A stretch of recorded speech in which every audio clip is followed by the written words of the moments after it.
It's Guardian Talks with Temitayo Olumofe, and today we are driving into a topic many shy away from: erectile dysfunction. What it is, why it happens, and how can it be treated? Joining us to have this conversation today is no other than Dr. Seyi Ayankogbe. We will be having an important conversation on that. Stick around.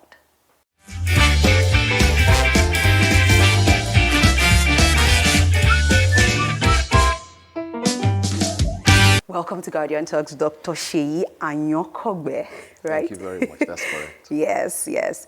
Okay, so like I said, we are looking at erectile dysfunction, and it's a sensitive topic that is not, commonly talked about. So first thing first, to begin with, what exactly is erectile dysfunction, and how common is it? Thank you very much. Erectile dysfunction, simply defined in layman's terms, is the inability, the sustained inability to get or keep an erection suitable for sexual activity. That's basically it, and it's more common than people realize, though some people have it chronically and some people have it at some point in their lives.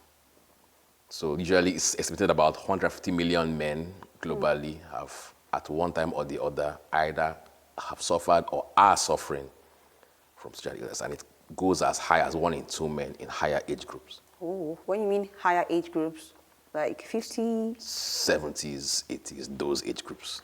Oh. It could be. Okay. It could be that common, but again, there is always a geographical distribution to it. But by and large, that's the age range. Age range. Okay, so what are the main physical and psychological causes of erectile dysfunction? When we talk about physical causes, we are looking at the key issue with erectile dysfunction is blood flow, and which trails back to the understanding of how an erection comes to take place in the first place. We have what we call spongy tissue that forms the bulk of the tissue of the penis. So it's the blood flow that rushes into the penis that creates the erection. So anything that tampers with the ability of blood to rush in and fill those spaces will lead to an erection not happening or not being sustained as it should be. So anything that affects that is what we call the physical factors. So things like chronic hypertension, diabetes, narrowing of the arterial walls due to other factors like high blood cholesterol. Those are the direct. I was going to ask, does high blood pressure affect Yes, it too? Oh, okay. It could affect if untreated. And then sometimes even the drugs, some drugs used to treat high blood pressure can also lead to it. So that's about the physical factors. Now talking about other factors like the psychological factors, we talk about stress, which is usually the main one, because stress brings out a hormone called cortisol. That's the hormone of stress.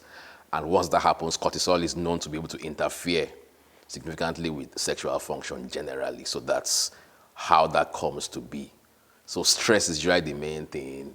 Other psychological factors, anxiety, depression, performance anxiety can also impact on those. Right. Okay. Now, how can lifestyle choices such as diet, exercise, and stress, like you made mention, affect erectile health? Okay, the key thing here is people usually don't link these things, so they tend to focus on, this is the issue I've had at the moment I'm about to perform, and they most times won't link it to, could it be the diet, could it be the lifestyle? And they have to understand that when trying to put together the picture that could be the causing factor, you have to look at all those things. So diet, high sugar diet, high processed foods diet, not enough fiber, not enough natural intake can be a problem. So when you say natural intake? Natural foods intake. Okay. I mean, having a healthy diet that includes, balanced blend of carbohydrates, proteins, yes, fats and oils, the healthy fats, the healthy oils, fruits, and then also in the domain of exercise. Exercise is very important because exercise improves blood flow to the body generally, which of course would impact on erectile health as well. So those key factors. Then another key thing again that people don't usually connect with is lifestyle factors like smoking and drinking, severely detrimental in having good erectile health. So those should either be minimized to the barest minimum or completely eliminated where possible. They are directly have been found to greatly impact on erectile health, both short, medium, and long term. Wow. And are there medical conditions that often lead to erectile dysfunction? Oh yes, the key ones, diabetes, because part of the byproduct of having that kind of high sugar in the blood is it affects the blood vessels. And of course, we know that anything that affects the blood vessels affects blood flow, so it's going to impact. Diabetes also impacts on the nerves, generally of the body, especially what we call the peripheral nerves, the nerves that control at the endings of the body. So that too could also impact. And then also high cholesterol, because high cholesterol will narrow the blood vessels and again impact blood flow. So those are the key conditions. And of course, sometimes prostate-related conditions in older men could, one way or the other, impact. Prostate? Prostate, yes. Oh, so does it mean that maybe if there is any issue with your prostate, sometimes it could impact, not always, but sometimes it could impact, because it will impact urination, it will impact ejaculation, it could impact just a lot of things. Okay, so yes. Can erectile dysfunction be hereditary? Not really. Factors that increase the risk of erectile dysfunction, such as diabetes and hypertension, are hereditary. Okay, so the factors can be hereditary? Yes, but not erectile dysfunction, erectile dysfunction itself. Not so really. Those are the causes, yes. right? Okay, what treatment options are available today, both medically and non-medically?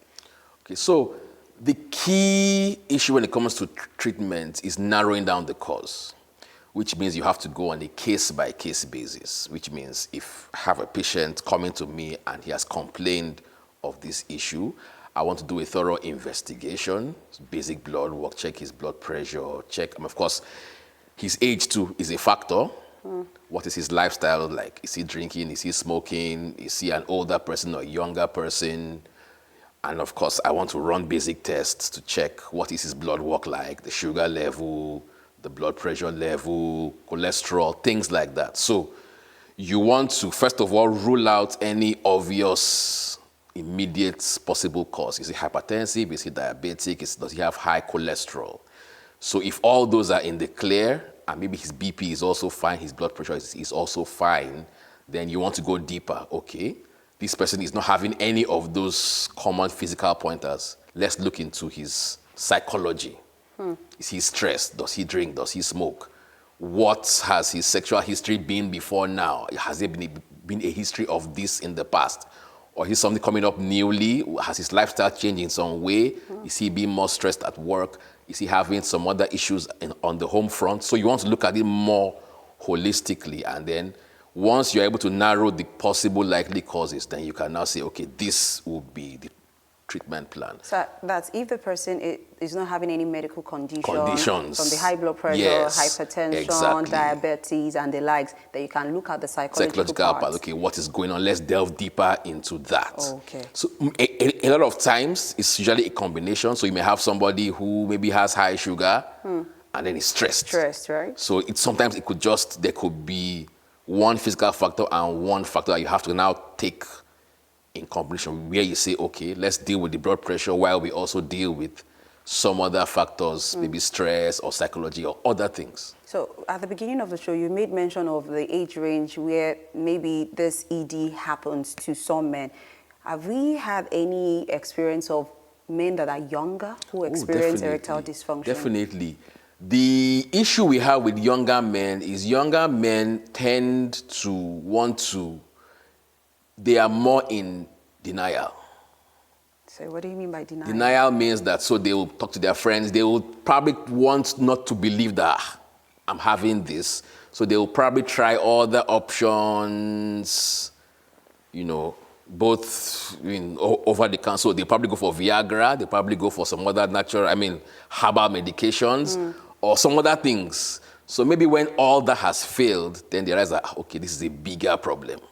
And then now come to the hospital. For the older man, he's usually more willing to admit, probably because of his age, that, okay, age, experience, let me just go and see a doctor and thrash this out. Right. So most times, we don't get younger men coming in to report or to present as much as we do. So sometimes it could be difficult to actually say, okay, how many younger men are really having this problem, because the doctor is usually, for a younger person, 30s, 20s, the doctor is usually like the last resort when all else has failed. Right. Now, But yes, it's possible. It's not just possible, it's happening. Okay. And then let me bring this in. The other issue now where there's a rise in pornography among the youth. And it's known that in some percentage of them, they get carried away by what they see online and then are unable to practice it, perform. Or when they get to be with a physical person, then maybe anxiety or some other factors, and then in some, not all, they are now not able to perform, either get or sustain an erection. And there's a cycle of shame around that. They find it very difficult to actually bring that issue up to a medical practitioner. So there is that. So a lot of young people have to be encouraged to seek medical help earlier, so that they don't risk, going to take some herbal concoction that will cause damage that could have been avoided by just reporting earlier. Before I move to my next line of question, does it in any way, erectile dysfunction, does it affect the self-esteem of a man? Oh, definitely, because anywhere in the world, especially in a society like Africa, a man's sense of self-worth, self-esteem is tied very, very deeply to ability to perform in the bedroom, satisfy a woman. So if that area is problematic, it's definitely very, very, going to affect the self-esteem of a man. And it could affect how early they seek for professional help, because some don't even want to admit to themselves or their partners there's an issue. So to get a man to agree that, look, there's a problem that needs, take some courage. Right, to talk about. Yeah. That brings me to, how should men approach this conversation about erectile dysfunction with their partners? First of all, the man has to admit to himself that there's clearly a problem that he cannot solve entirely by himself. He's going to need some outside help. Very important. So once a man can agree with himself that, look, there's a problem that needs to be solved, then he can now have a honest conversation with his partner that, look, which of course sometimes is the woman that would have observed that, look, there seems to be a change in your performance from previous times to now. What could be going on? And on the side of the woman or the partner, she has to be very empathetic, because of course it's a subject that's very close to the ego of any man. And the way it's approached has to be with empathy and with non-judgmentalness, as it were, not being judgmental, and being open and creating the safe space for the man to, be honest and express himself. And then with that kind of synergy, a solution can be found. Right. Which many times might not be, sometimes the fear of what is going on might even be worse. So you find out, this is a stressor, or maybe there's a drug that he started using that he didn't even know. There are just so many things. So, but once you are in your head thinking, this is the end of everything, it's so bad out, and then it becomes like a vicious cycle of perpetuating something that may have just been easily solved by one or two interventions. Right. Now, before I move to my final question, there's these drugs that people sell. You hear, you can last 1 hour, 45 minutes, 35 minutes, just get it, you'll be man enough. Do they have side effects to people, to men especially, who consume it? In the marketplace, people come up with all sorts of claims that most times you cannot scientifically or empirically verify. And under that banner, there are so many formulations. Some of them might just be Viagra thrown in there and masqueraded as something special, which is not. Some might just be what we call placebo, some herbal mixture that really doesn't do anything, but because of the psychological belief that, oh, I'm taking some performance enhancer, they may actually see some improvement. And then some of those things could be downright dangerous, toxic to the person. But there's no way to substantiate. I mean, some will say, oh, some ancient Chinese herb. Some might say this. I mean, they will just concoct all sorts of fantastically sounding things to make any unsuspecting man believe that, oh, there must be something special in this. And of course, for someone who has suffered low performance, it just sounds like, oh, yes, this must be the magic drug or magic thing that will cure all. Meanwhile, his case might just be that, oh, you have untreated BP, sort that out, and you'll see a change. So, in all this, I say, if a man is, you are having performance issues, seek medical help early, so that the precise cause or source can be traced and then treated, rather than exposing yourself to potentially harmful chemicals that in the long run might even worsen the situation that may have been easily solved by doing something different. So maybe the person just needed to quit smoking or quit drinking or use those things, and now has gone to go and involve himself with some things that could damage the kidney, damage the liver, and lead to other problems that he never had. The man might actually not even have any issue, but because of the consumption he had, it might it might lead to some other things, because you don't know what has been put in some of those things. Some might be harmless, some might be placebo, which means there's really nothing there, and some might just be dangerous, but you won't be able to tell which is which. Right. So is there a difference between men with low performance and erectile dysfunction, men with erectile dysfunction? In this society, most times people tend to lump it together. And what the public usually calls impotence, the layman will call he's impotent. Most times they are referring to this thing we're talking about, which is the inability to either get an erection or sustain an erection long enough for sexual activity to happen. So most times they're put under the same umbrella because it's a physically obvious thing that the man cannot do. But in the medical field, when we talk about impotence, that's something else entirely. We are talking about maybe a man who has a very low sperm count, or a man who can't even produce sperm at all, but he may be performing well in the bed. So they are different things, but the public sees them as all the same thing. All embedded together. So what preventive steps can men take to maintain good sexual health as they age? That's a fantastic one.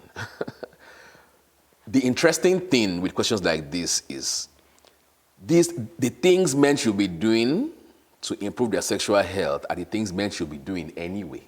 Okay. So when you talk about good diet, avoid processed sugars, drastically reduce that. Everyone should be doing that, actually. So exercise, quit drinking, quit smoking. Exercise is particularly good for maintaining erectile health. Humanizing part of it? Humanizing? Yes, like womanizing. Womanizing.